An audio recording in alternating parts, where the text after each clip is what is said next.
Hello, everyone, and welcome to your first lecture of political science in the new year. I hope all of you had a great start to the year and the year goes on great for you as well. And आप UPSC की exam में भी बहुत अच्छा perform करें, right? So we'd been getting a demand for comparative politics कब से, and I'd been planning on starting it also. तो finally we're going to do an introduction to comparative politics. तो आज के लेक्चर में एक छोटा सा इंट्रोडक्शन करेंगे, देखेंगे कौन कौन सी बुक्स पढ़नी चाहिए, राइट? एंड एक शॉर्ट इंट्रोडक्शन करेंगे कि कंपैरेटिव पॉलिटिक्स में क्या पढ़ते हैं हम, right? And we will also look at one of the models of comparative politics, right?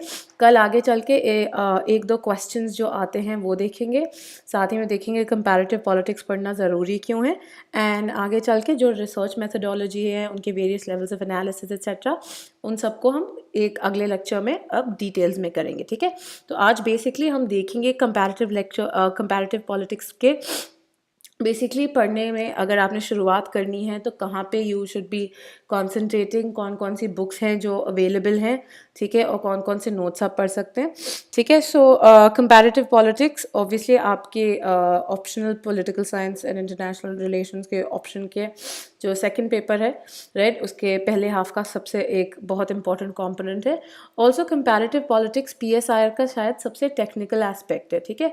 So जैसे पॉलिटिकल थ्योरी में बेसिकली आप ज़्यादा नॉर्मेटिव या थियोरेटिकल चीज़ें पढ़ते हैं, ठीक है? Indian government and politics obviously ज़्यादा एक्सप्लेनेटरी हो जाता है, आप देखते हो, प्लस आप आसपास भी देख रहे होते हो, आपने पॉलिटी भी पढ़ी होती है, तो सम फॉर्म ऑफ कनेक्ट आपका बन ही जाता है, ठीक है? अगेन जब इंटरनेशनल रिलेशंस की बात आती है, थ्योरी वाला पार्ट थोड़ा टफ है, बट अगेन इवन दैट अगर आप एक बार समझ ले द नॉर्मेटिव एस्पेक्ट, आप आराम से इसको समझ सकते हैं, ठीक है?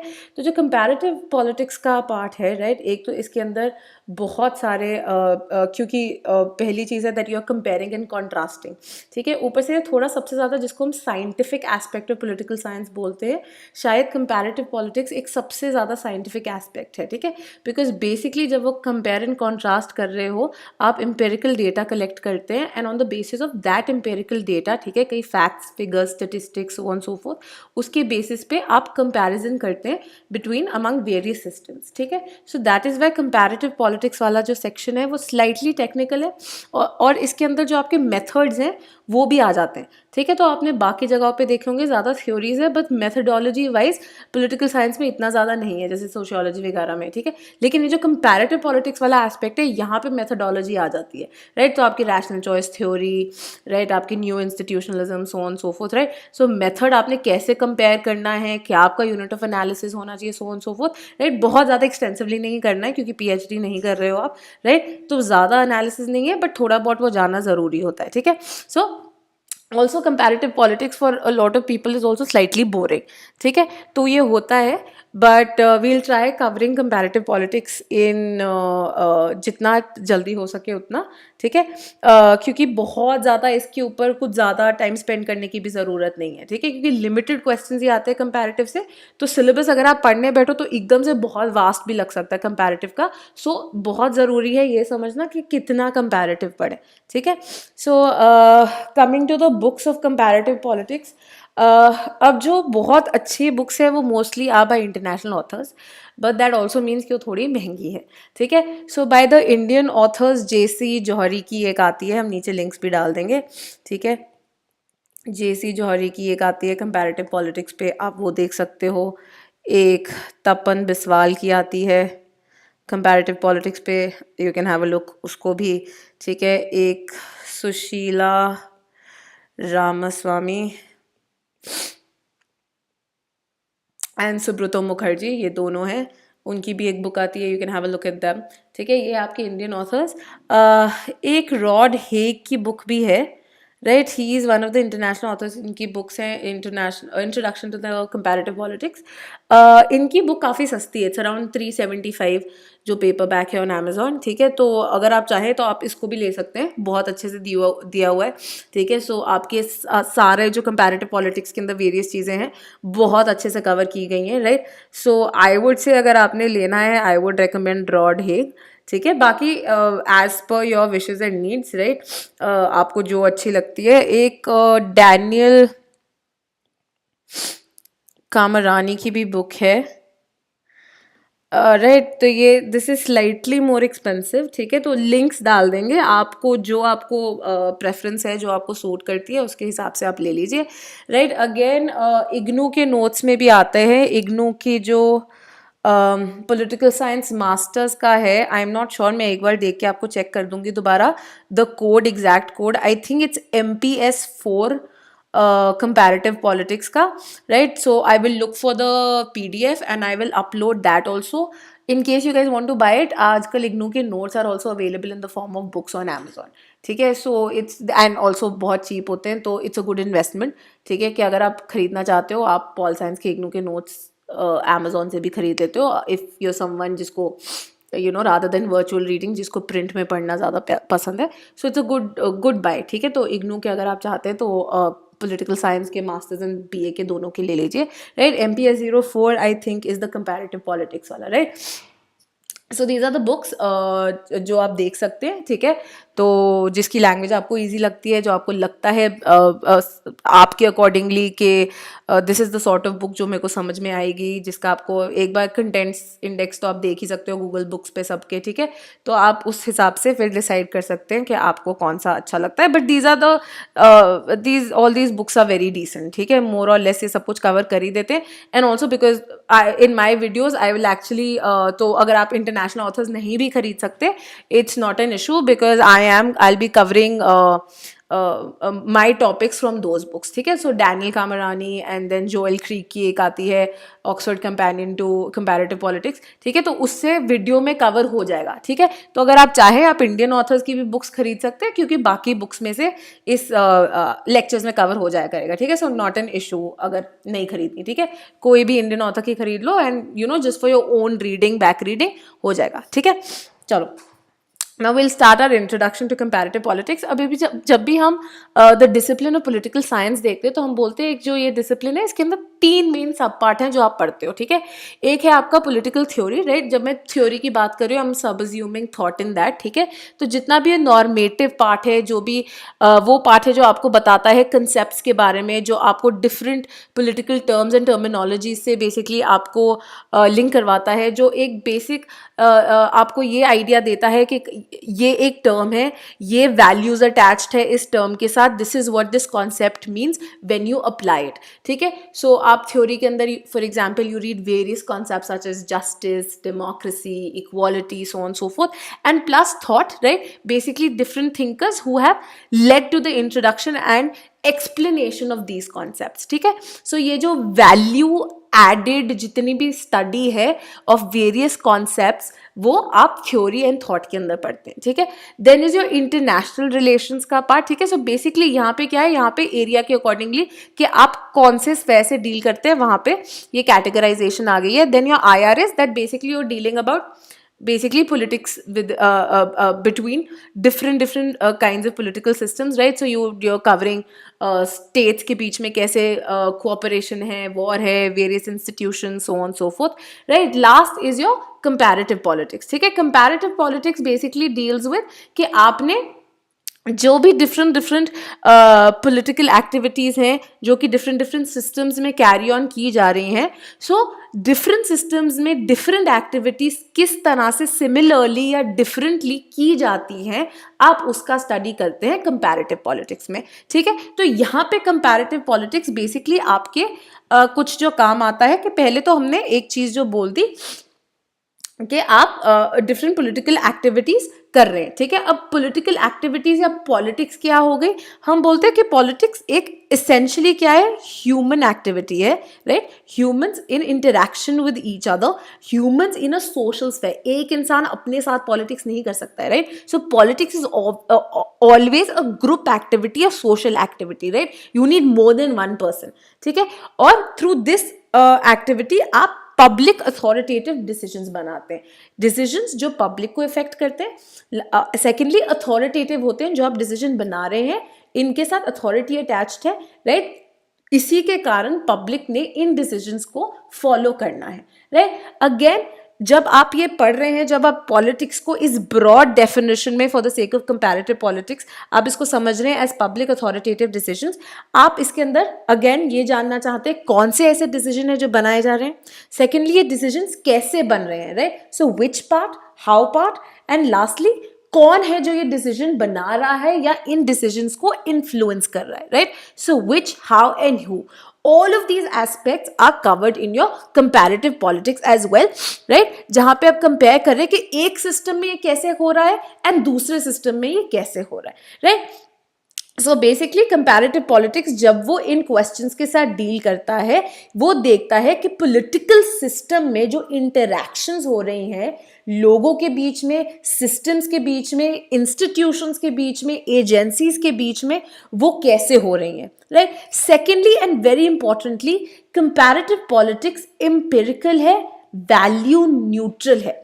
तो वो ये नहीं बोल रहा कि एक सिस्टम में अगर इस तरह से हो रहे हैं डिसीजंस तो वो अच्छा है या बुरा है. No, that is not the agenda of comparative politics. वो तुमको बता रहा है कैसे हो रहा है, ठीक है. सो बेसिकली कंपैरेटिव पॉलिटिक्स क्या करता है, सबसे पहले वो it picks up the description कि क्या क्या है जो हम बता सकते हैं जो हो रहा है, ठीक है. फर्स्टली कौन से डिसीजन बन रहे हैं, कैसे बन रहे हैं, कौन बना रहा है, एक डिस्क्राइब करते हो आप. सेकेंड, आप एक्सप्लेनेशन पे आ जाते हो कि ये प्रोसेसेस एक्चुअली काम कैसे करते हैं, ठीक है, जो इन्फ्लुएंस कर रहे हैं वो क्यों इन्फ्लुएंस कर रहे हैं, राइट. तो from description then you move to a more analytical domain of explanation, right. And lastly इन दोनों के बाद कंपैरेटिव पॉलिटिक्स आपको प्रिडिक्शंस में भी हेल्प करता है, right. So on the basis of description and explanation आप कई हाइपोथेसिस बनाते हैं, राइट, कि बेसिकली अगर ये और ये होगा तो ऐसा हो सकता है, right. So this power, this ability to formulate prediction, आगे के बारे में, फ्यूचर के बारे में कुछ बताना कि इस सिस्टम में अगर ऐसे ऐसे चलता रहा तो आगे चल के ये होगा, राइट, ये भी आपको हेल्प करता है कंपैरेटिव पॉलिटिक्स, ठीक है. तो ये डिस्क्रिप्शन, एक्सप्लेनेशन एंड प्रिडिक्शन तीनों का एक मिक्सचर, एक अमेलगमेशन में हेल्प करता है comparative politics, right. So right, it is helping you do all of these things. Secondly empirical है, वैल्यू न्यूट्रल है, नॉर्म्स की बात नहीं कर रहा, ये नहीं बोल रहा है कि this is the right way और this is a wrong way. वो बेसिकली एक्सप्लेनेशन दे रहा है, एक्सप्लेनेटरी वैल्यू है उसकी. वो बताना चाहता है कि अगर कुछ हो रहा है तो वो कैसे हो रहा है और आगे चल के वो कैसे सिस्टम पे इम्पैक्ट डालेगा, right. This is the main idea, this is the main goal of comparative politics, right. अब आप आते हो ये पढ़ने कि कंपैरेटिव पॉलिटिक्स है क्या, right. So comparing and contrasting ये दो चीजें हैं जो हम बोलते हैं मेन फीचर्स हैं आपके डिसिप्लिन के, ठीक है. तो जब आप डिस्क्राइब कर रहे हो, आप कंपेयर कर रहे हो और कॉन्ट्रास्ट कर रहे हो, ठीक है, the similarities as well as differences. Second, आप एक्सप्लेन कर रहे हो कि ये सिमिलैरिटीज एंड डिफरेंसेस क्यों है, right. And lastly based on the similarities और डिस्क्रिप्शंस आप बता सकते हो कि ये सिस्टम्स, दोनों सिस्टम्स क्या कुछ डाइवर्जिंग रूट पे जाएंगे, क्या कन्वर्जिंग रूट पे हैं, किस तरह से आगे चल के ये सिस्टम्स के अंदर और चेंज और ट्रांसफॉर्मेशन आएगा कि नहीं आएगा, so on so forth, right.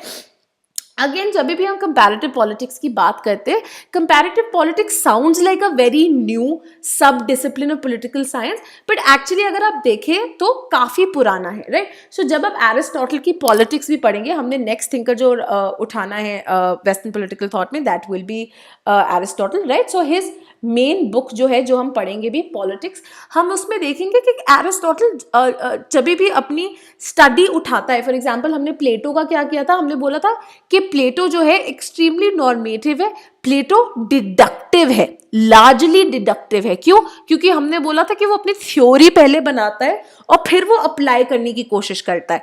Aristotle on the other hand inductive है, right, going from particular to general. और क्यों इंडक्टिव है वो? क्योंकि पहले वो 18 कॉन्स्टिट्यूशंस उठाएगा of various Greek city states. In 18 constitutions वो कंपेयर एंड कॉन्ट्रास्ट करेगा, ठीक है. On the basis of these particular constitutions फिर वो एक जनरल ग्रैंड थ्योरी बनाएगा कि किस तरह का एक सिटी स्टेट या किस तरह का कॉन्स्टिट्यूशन होना चाहिए जो कि परफेक्ट है, जो कि आइडियली सूटेड है for governing and managing in the most apt way possible, ठीक है. सो इसीलिए एरिस्टोटल को हम बोलते हैं कि इसकी स्टडी जो है पॉसिबली पहला अटेम्प्ट है at comparison, at forms the foundation of a comparative politics, right? But unlike comparative politics of today जो कि empirical है, value neutral है, एरिस्टोटल ने अपने इन comparisons में value attach की थी, right? तो उन्होंने बोला था ये constitutions अच्छे तरह के हैं, ये थोड़े बुरी तरह के हैं, ठीक है, to pick up good elements from them, so on so forth, ठीक है. So ये जो value attach थी उस टाइम पे, ये अब ये value attachment भी जा चुकी है when we study about comparative politics, right? अब कंपैरेटिव पॉलिटिक्स में हम जब पढ़ते हैं, हम इसमें देखते हैं कि 3 आप ब्रॉड ट्रेडिशंस देख सकते हैं कंपैरेटिव पॉलिटिक्स में, ठीक है.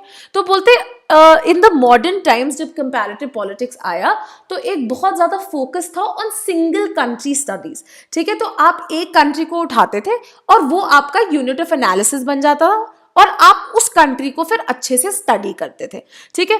अब इवन दो आप एक कंट्री को स्टडी कर रहे हो ना, but despite that at the end of the day उसके अंदर कुछ वैल्यूज ऑफ कंपैरिजन हमेशा आ जाते थे, राइट. फॉर एग्जांपल अगर वो बोलते टॉकिविल है जिन्होंने डेमोक्रेसी इन अमेरिका पे लिखा, राइट, इवन दो वो अमेरिका की बात कर रहे हैं, बट जब वो यूएसए में डेमोक्रेसी कैसे इवॉल्व हुई, क्यों इतनी आ रही है, वो साथ साथ में he is also making comparisons with other countries, for example France, ठीक है, उनसे बताने के लिए कि हाउ यूएसए इज बेटर और not from them, right. So even दो एक कंट्री है जो लेवल ऑफ एनालिसिस है, बट उसके थ्रू आपको बाकियों के साथ भी किसी ना किसी तरह से एक कॉन्ट्रास्ट एंड कंपैरिजन मिल जाता है, राइट. सो इसलिए स्टडी ऑफ सिंगल कंट्रीज पहले बहुत ज्यादा प्रेवलेंट था, right. So you will see के यूएसए पे बहुत स्टडीज है, ब्रिटेन पे बहुत स्टडीज है, right, so on so forth, right. So ऐसी स्टडीज सिंगल कंट्री की होते हुए भी आपको एक लेवल ऑफ कंपैरिजन देते थे, राइट.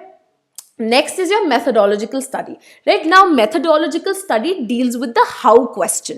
ये बोलता है कि अगर आपने कई institutions को compare करना है, ठीक है, क्योंकि जब हम study of single countries कर रहे थे ना, ये भी याद रखना, ये study of singles ना, single countries ना basically was very formal, right? Very legalistic, very institutional in its approach. And जब हम इंस्टीट्यूशंस की बात कर रहे हैं ना, बेसिकली हम फॉर्मल इंस्टीट्यूशंस की यहाँ पे बात कर रहे हैं, राइट. तो अगर हम इंस्टीट्यूशंस देखेंगे तो we will look at your legislature, your executive, your judiciary, your civil administration, ठीक है. सो ये जो इंस्टीट्यूशंस जो आप गवर्नमेंट का हिस्सा मानते हैं, ये इंस्टीट्यूशंस को स्टडी करते थे, लीगल डॉक्यूमेंट्स को स्टडी करते थे, कॉन्स्टिट्यूशंस को स्टडी करते हैं, स्टैट्यूटरी प्रोविजंस को स्टडी करते हैं, राइट. तो बहुत ही फॉर्मलिस्टिक, बहुत ही लीगलिस्टिक ये अपने स्टडीज के अंदर, ठीक है. अब मेथोडोलॉजी में इन्होंने बताया आगे चल के कि अगर आपने ये स्टडीज कंडक्ट करनी है तो आपने ये स्टडीज कंडक्ट कैसे करनी है, ठीक है. तो क्या आपको सर्वेस कराने चाहिए, क्या आपको कुछ स्टेटिस्टिक्स का हिस्सा लेना चाहिए, अगर आपने डॉक्यूमेंट स्टडी करने तो वो कैसे करने हैं,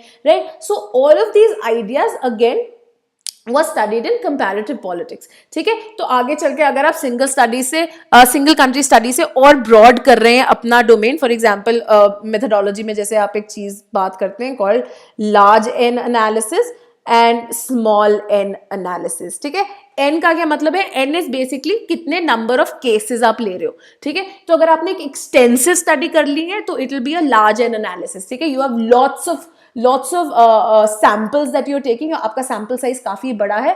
A small n analysis will basically be a more intensive study जहाँ पे आपके जो units of analysis वो कम है, राइट, बट आप ज्यादा इंटेंसिवली उनको स्टडी कर रहे हो, right. So this was the methodological aspect of comparative studies, right, the methodological tradition.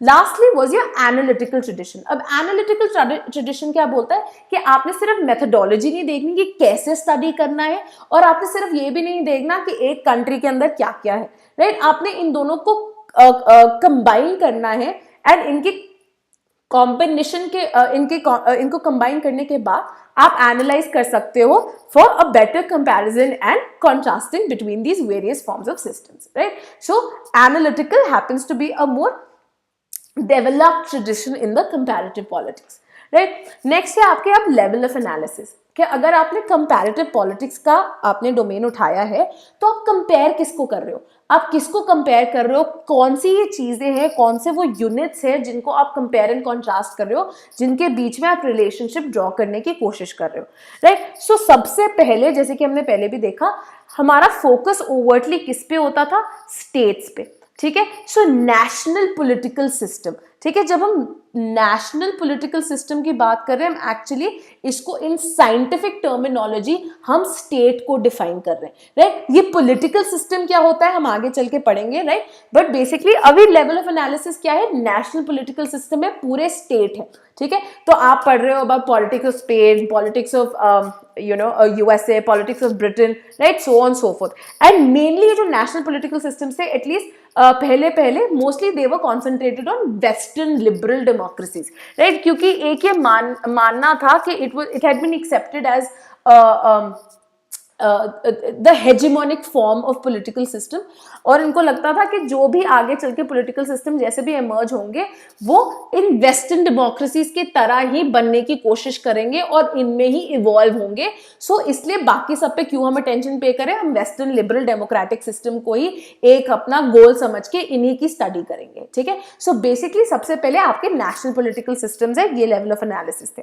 Next आपके शुरू है सब national political system, right. So basically regional level पे कौन कौन से पॉलिटिकल सिस्टम एग्जिस्ट करते हैं, इनके बीच में वेरियस फॉर्म्स ऑफ एनालिसिस करना, ये थे आपका सब नेशनल या रीजनल पॉलिटिकल सिस्टम्स, राइट।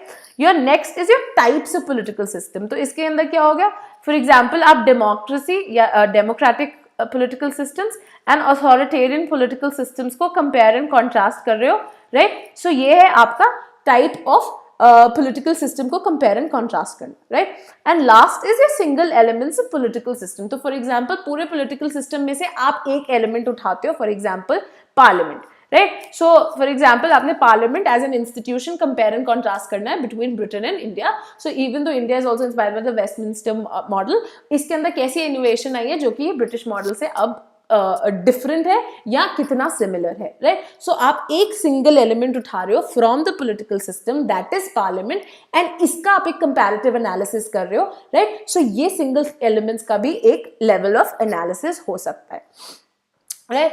अब हम कहते हैं दैट ओवर टाइम, जैसे कि हमने पहले भी देखा, पॉलिटिकल सिस्टम्स के अंदर in the study of political system, in the study of comparative politics बहुत चेंजेस आए हैं, राइट। सो 1920 से मॉडर्न कंपैरेटिव पॉलिटिक्स का हम बोलते हैं ट्रेडिशन चला आ रहा है। एंड जो एक सबसे बड़ा चेंज आया था वो आया था आपका post world war, right. Post world war पूरे पॉलिटिकल साइंस में ही एक there was this change that came which is called your behavioural revolution, right. So basically the idea के political science from the discipline of arts should be made a more scientific form of discipline, right। इसमें ज़्यादा आप empiricism लाइए, ज़्यादा scientific बनाइए इसको, ठीक है। तो नेचुरल साइंसेस से इंस्पायर होके for example disciplines like anthropology, economics, psychology, ठीक है, इन्होंने इनिशियली इनके अंदर ये साइंटिसिज्म बहुत जल्दी आने लग गया था, राइट। एंड धीरे धीरे इनसे इंस्पायर होके पहले sociology and then followed by political science, उन्होंने भी ये कोशिश की कि ये साइंटिसिज्म हम अपने डिसिप्लिन में भी ले आए, राइट। सो अब ये जो कंपैरेटिव पॉलिटिक्स है इसके अंदर भी 50s एंड 60s में हम देखते हैं कि एक बिहेवियरल रेवोल्यूशन आया, ठीक है। ये it actually wasn't prior to, it was post the second world war, right, that this behavioral revolution was witnessed, right। अब क्या ये changes थे जो कि हमने political comparative politics में देखे, right। तो पहले हम बोलते हैं जो unit of analysis था ये change हो गया, right। पहले हम किसकी बात करते थे, state की। आपने state वाली वीडियो में देखा होगा कि जब हम state की बात करते हैं 4 main elements of the state, कौन से 4 elements हैं जिनकी हम बात करते हैं, population, territory, government and sovereignty, right. So in 4 elements को कंबाइन करके हमने एक चीज बना ली थी जिसको हमने बोला था, एक टर्म बना लिया था, एक कॉन्सेप्ट बना लिया था जिसको हमने स्टेट बुलाया था, राइट। अब पोस्ट बिहेवियरल रेवोल्यूशन क्या हुआ, हमने बोला अब स्टेट्स तो इतने सारे वैरायटीज के आ गए हैं, उनकी जो डिस्क्रिप्शन है वो इतनी चेंज हो गई है कि आप ये जो स्टेट का एक आइडिया है आप उसको स्टेट शायद मान ही नहीं सकते हो। तो बोलते कि instead of describing their features आप एक काम करो, why don't you take function as as the level of analysis, that instead of calling something a state based on certain descriptions, आप बोलो कि अगर ये काम कोई भी चीज करती है तो वो political system है, right? तो एक broader a more scientific system, a scientific name was accorded to state. अब ये state की जगह क्या बन गया? Political system, right? So functional एक description हो गई इसकी कि state ने ये काम करने हैं, right? So तब वो political system कहलाने लग गया, right? So again Talcott Parsons ने sociology में he introduced this idea of social systems, right? आगे चल के जब ये political science में apply हुआ तो हमने इसको political system बनाना शुरू कर दिया, right? अगेन कंपैरेटिव पॉलिटिक्स में बिहेवियरल रेवोल्यूशन के टाइम आपका जो सब्जेक्ट मैटर था उसके अंदर भी बहुत बड़ा चेंज आया, राइट? अर्ली ऑन आपका फोकस किस पे था? रेजीम्स. रेजीम्स क्या होते हैं? बेसिकली अगर आपकी there is a set of rules and regulations, right, which are to be followed, right, and on the basis of those sets of rules and regulations आप अपनी गवर्नमेंट या कोई भी इंस्टीट्यूशन चलाते हैं, that is basically your regime, right? A set of rules and regulations जिसके accordingly processes follow करते हैं, राइट? सो रेजीम्स की स्टडी हो रही थी. फॉर्मल इंस्टीट्यूशंस जैसे कि आपको बताया, राइट? सो आपके executive, legislature, judiciary, right, bureaucracy, इन सब की स्टडी हो रही है. National leadership, political leadership, right? तो बहुत ही फॉर्मल डोमेन के अंदर अभी कंपैरेटिव पॉलिटिक्स रेस्ट करता था. However, post World War, post the Second World War, with the coming in of behavioral revolution, we realized कि informal domain में भी ऐसे बहुत सारे actors हैं जो कि decision making को influence करते हैं, right? और इसके अंदर हिस्सा बनते हैं, right? So you can have various forms of interest groups or pressure groups, right? So ये सारे groups, for example, आपके caste groups हो गए in Indian scenario और religious groups, right? So आपको इन सब की भी एक study करना जरूरी है अगर आपने ये अंडरस्टैंड करना है कि डिसीजन मेकिंग कैसे ली जा रही है एंड कौन इसको इन्फ्लुएंस करने की कोशिश कर रहा है. तो अगर आप इन इनफॉर्मल एक्टर्स की स्टडी नहीं कर रहे हैं तो आपकी स्टडी बहुत ही इनकम्प्लीट रह जाएगी, right? So post the behavioural revolution ये एक बहुत बड़ा चेंज आया था in the subject matter, right? Next importantly was a change in your cases. जैसे कि आपको पहले भी बताया, ज्यादा पहले फोकस किस पे था? मेजर वेस्टर्न डेमोक्रेसीज पे, ठीक है? तो USA, UK, Scandinavian countries, right? So basically हम देखते थे कि ये जो वेस्टर्न लिबरल फॉर्म है, अगेन ये आपका गोल है, राइट, कि everyone is going to try and become like them, तो इनकी स्टडी करो, राइट? अगर आपने अथॉरिटेरियनिज्म बनना है, अगेन आपके वेस्टर्न यूरोप की जो कंट्रीज है, स्पेन, पोर्चुगल, इनमें क्यों आया अथॉरिटेरियनिज्म, वो स्टडी करो, राइट? लास्टली थोड़ा जो एवोल्यूशन आ रहा था, राइट, ये again post second world war थोड़ा आया था, बट बेसिकली द आइडिया कि अगर डेमोक्रेसीज ब्रेक डाउन भी हुई वेस्टर्न यूरोप में तो क्यों हुई, राइट? सो यहाँ पे एलमंड का एक्चुअली एक बहुत इंपॉर्टेंट काम है ऑन पॉलिटिकल कल्चर्स, राइट? सो जो एलमंड की study on political culture, the idea of civic culture जब वो बताते हैं ना, right? So that work is actually extremely important when you want to study the breakdown of democracies in Germany and Italy, that even though ये Western Europe में थे, यहाँ पे democracy क्यों fail to survive, ठीक है, unlike the rest of the Western Europe, right? वहीं when you look at post behavioral revolution comparative politics, you realize कि पहले तो there was an objective extension of cases. Objective extension of cases basically means कि आपके number of countries पहले तो बढ़ गए, क्यों? Decolonization हुई, right? So आपके obviously because the number of political systems have now increased, तो आपकी there's an objective extension because now you have more units to study, right? साथ साथ ही में there was a subjective extension, right? इसका मतलब क्या है? अब हमने अगर बोल दिया हमने डेमोक्रेसी स्टडी करनी है, a lot of newly decolonized countries also adopted the democratic political system, but their democracies now we realize were very different from your Western liberal democracies, right? So even though in formal terminology उन्होंने बोला हम democracy है, but ऐसी बहुत सारी चीजें थी जो उनकी डेमोक्रेसी में तो एग्जिस्ट ही नहीं करती थी, जो कि लिबरल डेमोक्रेसी में एग्जिस्ट करती थी, राइट? तो अब क्या हुआ, आपको सब्जेक्टिवली जो कॉन्सेप्ट्स है उनको भी ब्रॉडन करना पड़ गया, बिकॉज जो आपकी अब सेट डेफिनेशन थी वो हर जगह अप्लाई हो ही नहीं रही थी, because the form of democracy, the nature of democracy had changed, ठीक है? साथ ही में various other forms of systems also evolve. For example वो बोलते हैं पैट्रिमोनियलिस्ट सिस्टम्स आ गए थे अफ्रीकन कंट्रीज में. अब ये किस तरह के सिस्टम है आपने ये भी पढ़ने की कोशिश करनी है, बिकॉज आपने कभी सोचा ही नहीं था ये होगा, राइट? तो अब क्या हो जाता है, आपका लेवल ऑफ एब्स्ट्रैक्शन बढ़ जाता है. क्यों? क्योंकि आपके जो कॉन्सेप्ट्स हैं उन कॉन्सेप्ट्स को आप नैरो करने की जगह और ज्यादा ब्रॉडन कर रहे हो ताकि उनसे और जनरलाइजेशन हो सके, and instead of just being applied to major western democracies अब ये यूनिवर्सली अप्लाई हो सके, राइट। आगे चल के हम ये level of abstraction, conceptual studying, conceptual stretching, conceptual travelling, ये हम सब पढ़ेंगे in greater details. Don't be scared of these terms, ठीक है। They sound very fancy but बहुत ईजी होते हैं, ठीक है। सो बेसिकली अब आपको कॉन्सेप्ट्स को, जो आप टर्म्स पढ़ रहे थे उनको आपको ज्यादा ब्रॉडन करना पड़ा, उनको उनकी डेफिनेशन को आपको ज्यादा ब्रॉडन करना पड़ा ताकि वो जितने नए केसेस आ रहे हैं उन पे भी अप्लाई हो सके और आपकी जो थ्योरी है ज्यादा जनरलाइज एंड ज्यादा यूनिवर्सल हो सके, राइट। नेक्स्ट आपके वेरिएबल्स में अब चेंज आ गया। वेरिएबल्स क्या होते हैं? वो चीजें जो बेसिकली चेंज लाती हैं, जिन पे चेंज डिपेंडेंट होता है, राइट। सो अब वेरिएबल्स जो है वो भी चेंज होने लग गए।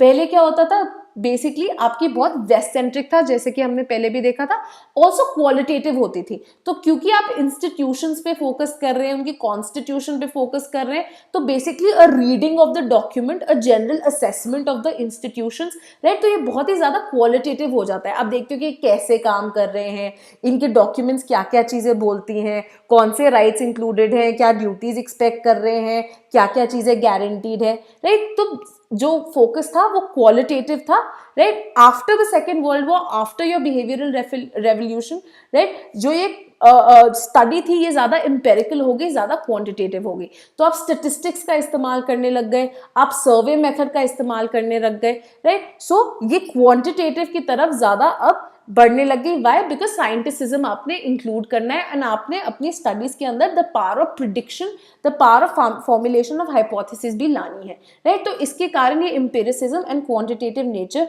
Of comparative politics post world war, post behavioural revolution भी बढ़ गई। नेक्स्ट वाज अ मेथड, जो मेथडोलॉजी है जिसके थ्रू आप ये कंपैरिजन कैरी ऑन करते थे, उसके अंदर भी एक बहुत बड़ा चेंज आया। पहले अगेन क्वालिटेटिव था, क्योंकि क्वालिटेटिव था तो बहुत नैरेटिव बेस्ड, बहुत ही एक्सप्लेनेटरी था। सो आप एक स्टोरी सुनाते थे कि अच्छा ये ऐसी है इंस्टीट्यूशन, इसके अंदर ये फीचर्स है, ऐसे ऐसे ये काम करती है, ये लोग है इसके अंदर है। So it was very narrative based, बहुत स्टोरी जैसे आप बताते थे, and juxtaposition of cases, right. So basically आप केसेस को लाते थे और इनको कंपेयर कॉन्ट्रास्ट करते थे कि देखो इसके अंदर ये है, इसके अंदर ये नहीं है, सो ऑन सो फोर्थ, राइट। अब बिहेवियरल रेवोल्यूशन के बाद क्या हुआ, एम्पिरिसिज्म बन गया, क्वांटिटेटिव एस्पेक्ट बढ़ गया। तो अब क्या हो रहा है, आप कोड डेटा कलेक्ट कर रहे हो, ठीक है। तो you will work on the basis of number. तो अगर आपने क्वांटिटेटिव असेसमेंट करनी है ऑफ द इंडियन पार्लियामेंट, तो आप नंबर्स लोगे, ठीक है, कि इतने आपके पास एमपीज है, इन एमपीज में से इतने लोग हैं who belong to a certain area, to a certain religion, to a certain caste, to a certain economic class, right, to a certain gender, right. So everything happens on the basis of data, right. आप ये data set बनाओगे, इस data set को आप analyse करोगे through various forms and form. So आपके social sciences में भी for example different kinds of software are used to basically analyse data, और इस डेटा में से आपके कंक्लूजन्स लाने के लिए, right. So SPSS, Tata, so on so forth, right. तो ये क्वांटिटेटिव की तरफ ये बढ़ता चला गया। तो फॉर एग्जांपल जैसे आप इलेक्शन से पहले जब आप देखते हैं, ठीक है, so post poll surveys etcetera, जो भी ये सब होता है, ठीक है, pre poll, post poll surveys, these are what quantitative ways of actually analysing your electoral system, ठीक है। तो आप डेटा यूज कर रहे हो, ठीक है। सो आप जाते हो with those various forms, you actually fill out those forms, you code them, coding के थ्रू आप डेटा सेट बनाते हो, डेटा सेट को एनालाइज करते हो, फिर उस डेटा सेट के थ्रू आप कंक्लूजन लाते हो, कंक्लूजन के थ्रू प्रेडिक्शन करते हो, right. So extremely quantitative, right.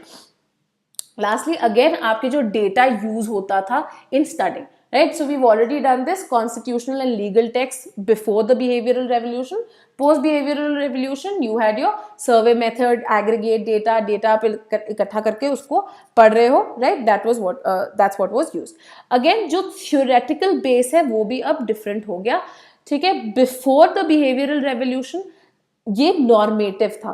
तो अगर आप वेस्टर्न लिबरल इंस्टीट्यूशंस पे फोकस कर रहे थे, वो इसलिए क्योंकि आपको लगता था that is the best form of government, ठीक है। साथ ही में there was this form of institutional elitism. आप इंस्टीट्यूशंस को बहुत ज़्यादा उन पे फोकस करते थे, उनको बहुत ज़्यादा आप एक वो दे देते थे कि हाँ these are the institutions that play the predominant role in understanding how a certain state works, how certain governments work, ठीक है। सो आपका ज़्यादा फोकस इन चीज़ों पे था, and pluralism in the sense कि आप डिफरेंट केसेस को जो एनालाइज कर रहे हो उन सबके institutions in form the way in which states work आप उनको देख रहे थे, ठीक है। After the behavioural revolution again empiricism बढ़ गया and different forms of theories आ गई, राइट। सो जैसे हम आगे करेंगे आपकी structural functional approach by Almond and Verba, ठीक है, which was inspired by the input-output analysis of David Easton, right? Systems theory आ गई, new institutionalism आ गई, rational choice theory आ गई, right? So all these theories actually came जिन्होंने empiricism बढ़ाने की कोशिश की in your study of comparative politics. ये सारी studies को भी, ये सारे methods को भी, ये सारी theories को we will do in greater detail in the coming up lectures, right? अब हमने देखा, हम जब भी बात करें कंपैरेटिव पॉलिटिक्स की, एक जो टर्म हम बार बार यूज करें that is political system.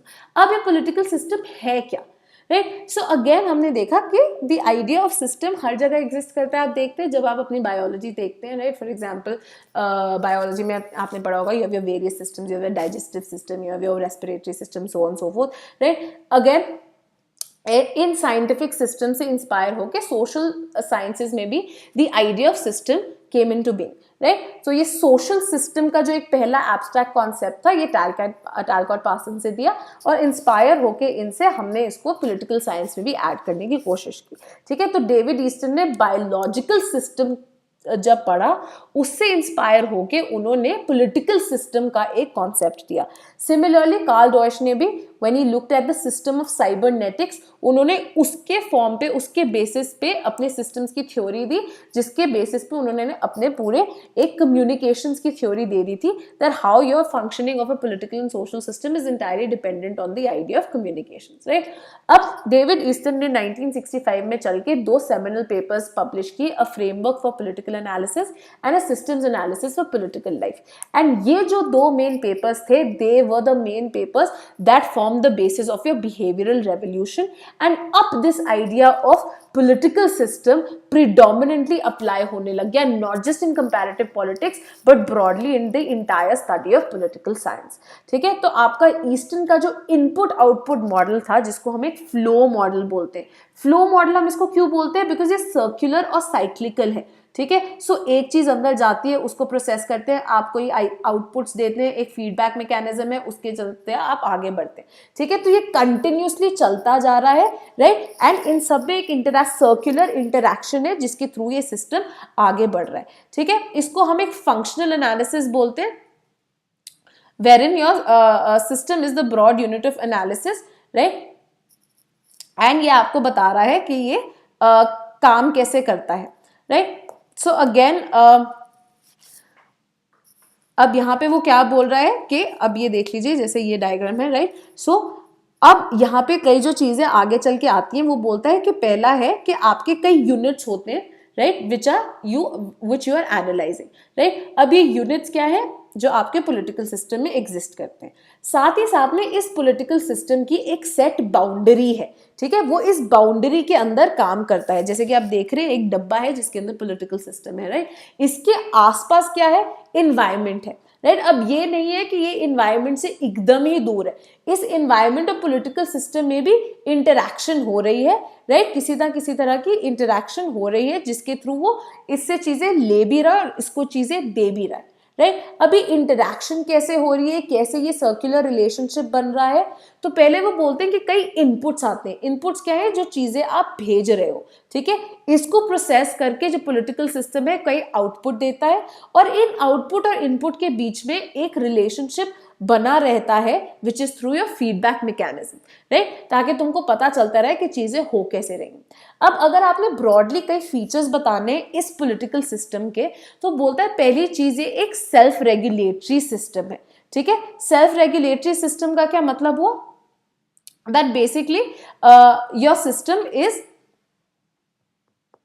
Performing certain जो ये साइकिल में चलता जा रहा है, ये अपने आप को रेगुलेट कर रहा है, और साथ ही साथ में अगर सिस्टम की डिमांड्स चेंज हो रही हैं तो ये पॉलिटिकल सिस्टम अपने आप को according to this changing demands adapt भी करता जा रहा है.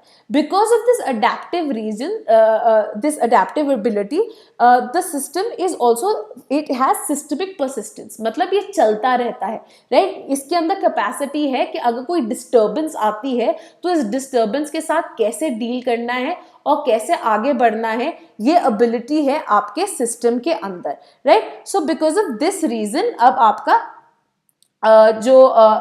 ये पॉलिटिकल सिस्टम है ये चलता जा रहा है, right. So that is why again this is very important, right. So आपकी जो सेल्फ रेगुलेटरी सिस्टम है, it is adaptive. Because of this adaptive nature there is systemic persistence, right. Again यहाँ पे क्या आता है कि अगर आपने पॉलिटिकल सिस्टम की बात कर ली, यहाँ पे एक ही सिस्टम नहीं एग्जिस्ट करता, there are numerous systems which are in existence, right. So you can have an economic system, you can have a social system, ठीक है, एक कल्चरल सिस्टम है. साथ ही साथ में इन सिस्टम्स के अंदर कई सब सिस्टम भी हैं जो एग्जिस्ट करते हैं, राइट. तो और ये जो सारे सिस्टम और सब सिस्टम है, इनके बीच में कंटिन्यूस इंटरैक्शन है and they are all interdependent. कोई भी एक सिस्टम दूसरे सिस्टम के बिना नहीं चल सकता. सो जैसे कि आपकी एक पूरी बॉडी है which is this broad system, उसके अंदर कहीं और छोटे छोटे सिस्टम्स हैं, all the systems are actually dependent on each other for the functioning of the entire body. उसी तरह आपका ये सिस्टम एनालिसिस है for the study of political science as well. साथ ही में बोलते हैं कि ये एक ओपन सिस्टम है, जैसे कि पहले बताया कि there is continuous interaction between the environment and the system. तो इन्वायरमेंट में अगर कोई चेंजेस हो रहे हैं तो पॉलिटिकल सिस्टम वाया कम्युनिकेशन जानता है कि अच्छा ये चेंजेस हो रहे हैं, उन चेंजेस के अकॉर्डिंगली ये जो अपनी आउटपुट है उसको चेंज करता है.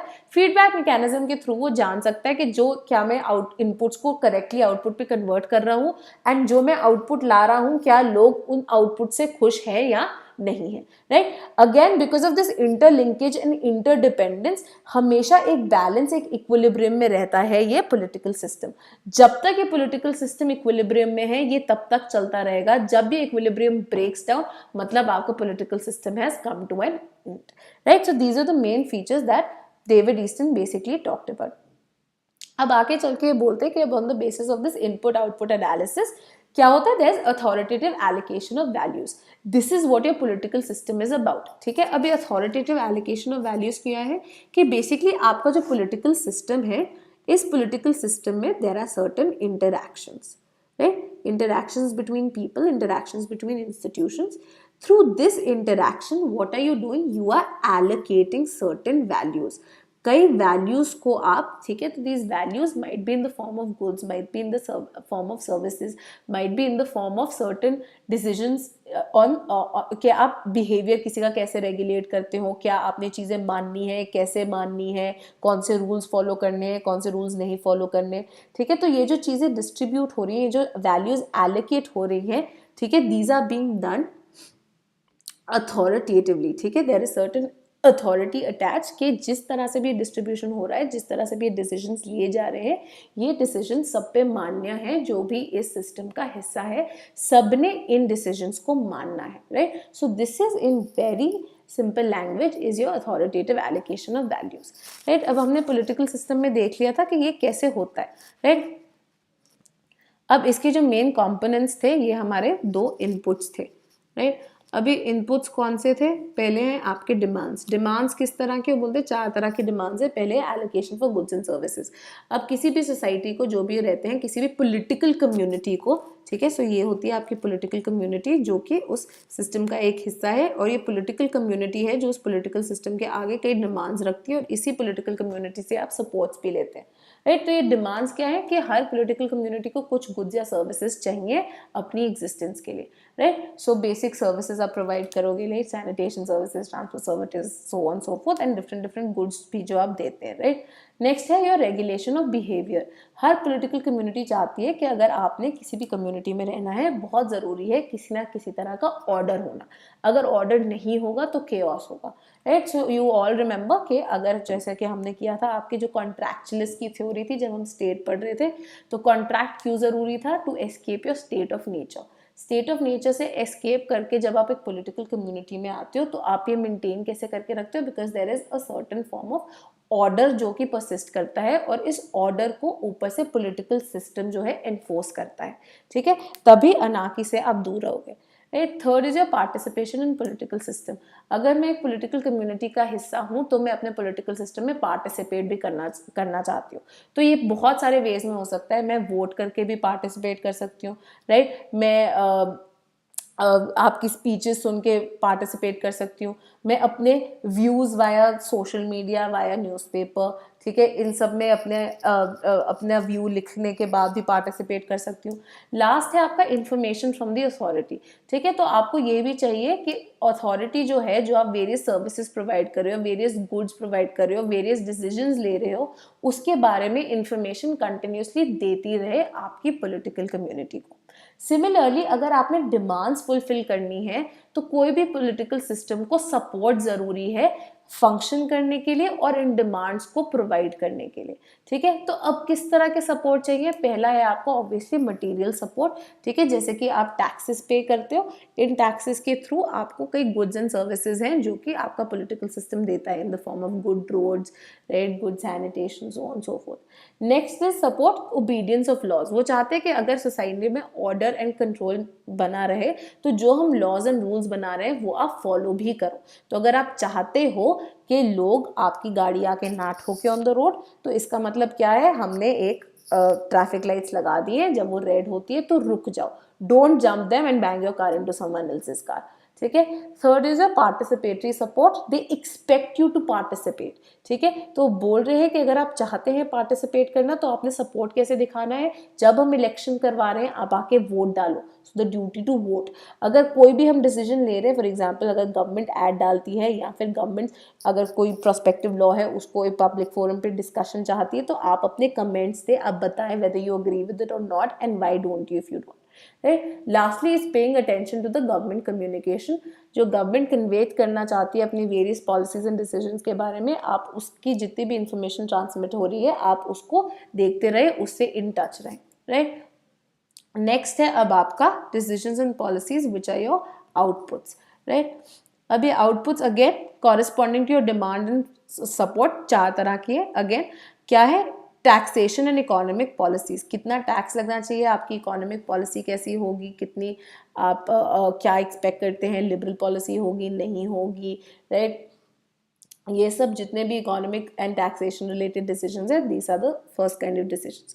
The next is your regulation of human behaviour, right. So again क्या रूल्स होंगे, क्या रेगुलेशंस होंगे, जेल में किसको जाना है, किसको नहीं जाना है, क्या सेक्शन 377 लागू होगा नहीं होगा, right. So all of this regulation of behaviour again forms a part of your output. Next is distribution of resources. Basically आपने ये रिसोर्सेज कैसे डिवाइड करनी है, किसको क्या मिलना चाहिए, राइट। अगर आपने इक्वल अपॉर्चुनिटी प्रोवाइड करनी है तो किस तरह से करनी है, राइट। सो अगर आपके बिलो पॉवर्टी लाइन पीपल है, आप उनको through PDS system etcetera you are trying to provide certain services to them, तो ये रिसोर्सेज किस तरह से डिस्ट्रीब्यूट होंगी, किसको कितना मिलेगा, again this output decision is taken by your political system. Then are your symbolic outputs, right? So through various symbols, through various forms of communication आप अपना या तो पॉलिसी इंटेंट या आप क्या फ्यूचर में करना चाहते हो इस सिम्बॉलिज्म के थ्रू आप दिखाते हो, राइट। सो ये डिसीजन एंड पॉलिसी आप लेते हो। So the decision may be to say play national anthems in all theatres, right. So आपने ये एक सिंबल बना दिया कि बेसिकली आपने अगर पॉलिटिकल सिस्टम का आपने आप चाहते हो कुछ चीज़ें आउट ऑफ इट, तो आपको ये सिंबॉलिकली भी उसको सपोर्ट करना ज़रूरी है, राइट। सो ये सारे आउटपुट्स आ गए। अब यहाँ पे फीडबैक है, ये फीडबैक के कारण ही आपकी circular nature of the system, adaptive nature of the system maintain होके रखती है, राइट। अब फीडबैक मैकेनिज्म है क्या? बेसिकली एक कम्युनिकेटिव प्रोसेस है, कम्युनिकेशन है इसके अंदर, ठीक है, जिसके थ्रू ये एक्शन प्रोड्यूस करता है in response to certain information about the political system, right. So basically अगर मेरे को ये पता करना है कि जो मेरे को डिमांड्स आ रहे थे, क्या मैंने उन डिमांड्स को सक्सेसफुली आउटपुट में कन्वर्ट किया है, क्या उनके बेसिस पे मैंने ऐसी पॉलिसी बना दी है जिससे लोग खुश हैं कि नहीं, ये आपको फीडबैक मैकेनिज्म से पता लगेगा. साथ ही साथ में जो आपने डिसीजंस लिए हैं which are a part of your output, अगर आपने उनको भी रिले करना है, उनको भी जानना है, so basically the political community also gets to know about them via this feedback mechanism, right. So basically ये पॉलिटिकल सिस्टम को कंटिन्यूसली बताता रहता है कि क्या जो आपका काम है आप इसको सक्सेसफुली परफॉर्म कर पा रहे हैं या नहीं, और अगर आप नहीं कर पा रहे हैं तो आपको क्या क्या चेंजेस लाना ज़रूरी है for the successful performance of the task given at hand. Because political system सिर्फ तब तक चलता रहेगा जब तक वो ये डिफरेंट जो डिमांड्स हैं उनको वाया सपोर्ट ट्रांसलेट करता रहेगा into decisions and policies, right. So ये ऑब्वियसली ज़रूरी है, right. So you have demands, ठीक है. अगेन डिमांड्स जो है आपकी आगे रखी जाती है, इसके अंदर एक वो बोलते हैं एक फीचर होता है योर गेट कीपर्स, राइट. तो फॉर एग्जांपल पॉलिटिकल पार्टीज जो हैं आपकी, ठीक है, various interest group, pressure groups, ये आपके गेट कीपर्स होते हैं जो बेसिकली जो सारे डिमांड्स हैं इनको कॉन्क्रीट फॉर्म में रिले करते हैं to the political system. Political system support लेता है in various forms and via this support tries to translate the demands into certain outputs which is decisions and policies. उसको पता लगता रहता है कि ये मैं काम कितने अच्छे से निभा पा रहा हूँ via your feedback mechanism, right. This is the input analysis, input output model by David Easton which forms the basis of a political system कि political system क्या है और कैसे काम करता है, राइट. अब हम अगले लेक्चर में वील कैरी दिस फॉरवर्ड, हम स्ट्रक्चरल फंक्शनल एनालिसिस पढ़ेंगे of Gabriel Almond and Verba. We'll pick up various other theories as well. हम देखेंगे कि कंपैरेटिव पॉलिटिक्स के अंदर कैसे पढ़ी जाती है, कंपैरेटिव पॉलिटिक्स को कैसे हेल्प करती है, right. So again please books ले लीजिए, वो which ever one you like, उनमें से एक खरीद लीजिए and start reading, right. Thank you.